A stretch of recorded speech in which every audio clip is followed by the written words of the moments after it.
First of all, we believe that there are extraordinary opportunities for American entrepreneurs, who move out of their comfort zone communities. I'm not saying there aren't still opportunities in the United States, but certainly, those. If you look at a lot of Valley entrepreneurs, they might look around and say, yeah, well, there's 25 people on my block who've been through a startup. I'm a little bit less unique. That if I go off to Nairobi, I'm fairly unique. So there's that element to it. But there's a more important thing. I mean, number one, the reason that, for example, this White House, and we're here in Washington D.C., and this president and this White House has focused on global entrepreneurship as a major thing. They put it in the jurisdictions of the National Security Council. Interesting. So entrepreneurship rests in the National Security Council. It rests in the National Security Council. It's a funny story, actually, which I'll take a minute to tell you. So the president comes in. He realizes we got to do something more for startups rather than just small business.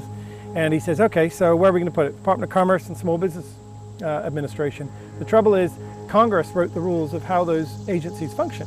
And it really neither fits into neither of them. And so it's hard for his new cabinet members to embrace these, frankly, weird set of issues, ranging from immigration to capital gains to how do you equity rewrite crowdfunding, equity crowdfunding rules and so forth. And so what happened was, they said, well, okay, we'll put it here in the White House. And there's two parts of it. There's one part of it which is the Office of Science and Technology Policy, led by Tom Khalil, because they said this is ultimately about improving our ability as tech entrepreneurs to be able to reinvent a lot of our industries. And then secondly, they said, we're going to put it in the National Security Council because they recognized that entrepreneurs were the most powerful source for anti-extremism.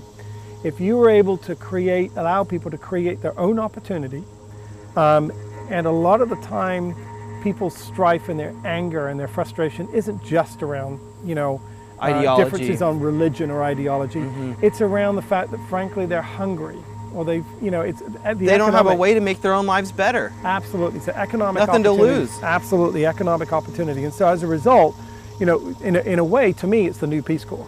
If we could have a Peace Corps for entrepreneurs, it'd be what we do. And in fact, most of the successful startup communities that we're observing around the world, the interesting thing about it is there's usually one or two Americans behind the scene.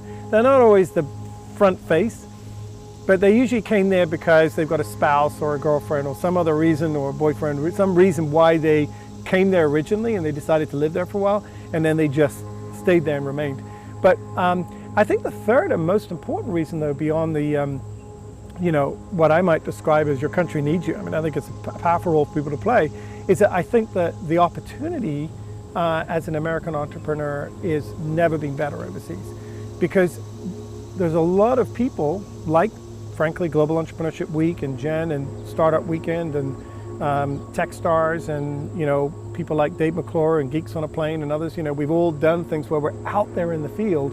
We've worked hard to try to legitimize the culture of entrepreneurship, not just with those small pockets of startups that we found when we first got there, but more broadly based in the community. So basically you're saying that, like, if there's, because this episode is about the role of business in society, and you're saying if innovators go to a place and say, we've come to your country and we have ideas and you have ideas and let's build them, then it legitimizes to these people's families, the locals who want to start a business, to their families and their friends, that this is a cool thing. Look, these people came here because they love innovation and they think it's important. Then it starts to shift the culture in those places. Absolutely. You can do it for that reason, but you can also do it for the selfish reason. And I'm saying for the individual potential American entrepreneur, the opportunities are tenfold overseas.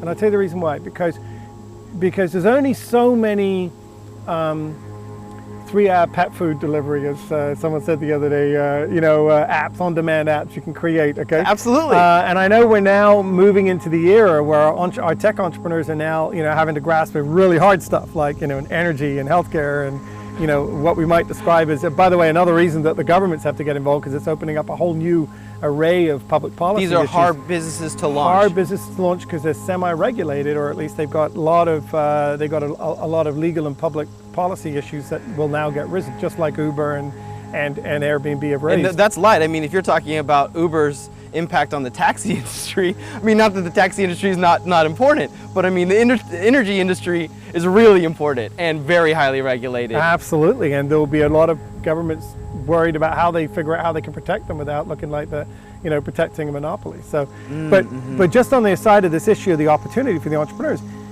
there are, for every one really urgent problem that we have in the United States, and I'm talking about a serious urgent problem, there are 50 serious urgent problems in a lot of these struggling economies. And so the demand for solutions, and whether they be through technology or otherwise, but mostly through technology, is much, much higher. And also the enthusiasm of talent to do things. I mean, let's face it, I've had 2 startups and 2 exits. We know what it's like to do a startup, but the point is you welcome the fact you've got a lot of either cheap talent that wants to do it with you, and or free, and in a lot of these cultures, there is this amazing amount of energy, people who want to be part of a startup. So I think the opportunity for an entrepreneur that's got a little bit more experience here to be able to go overseas and to immerse themselves in those communities is extraordinary. So, the quick answer to that question, has never been a better time to do that. You've now got investors from around the world starting to say, we got a whole group of investors coming to the Global Entrepreneurship Congress in Johannesburg that we hadn't had before, coming to Africa, that are saying, they're actually coming to invest in individual startups, not just in an Africa fund. And that's a whole different new era for us. I mean, typically people would say, I don't know anything about how to invest in entrepreneurs in Africa. I couldn't do that. But now everyone's getting to the point where there's enough critical mass. And the risk-reward profile is starting to justify their interest. Absolutely, and they're beginning to see that that it's becoming a little bit more of a level playing field for angel investors, for other venture investors. They're starting to think, actually, frankly, it's all over the world, the potential opportunity. The question is, and a lot of these markets, it's not just that the markets are ripe for economic growth, but it's just that there's a lot of immature industries that haven't even begun to think about scaling, let alone, that in the United States have already scaled. So I certainly think that it's a great time if you're interested, especially if you're at a point in your life that you can take a little risk and, be in another culture. The cultures are friendly to entrepreneurs, and I would say that the opportunities are ripe.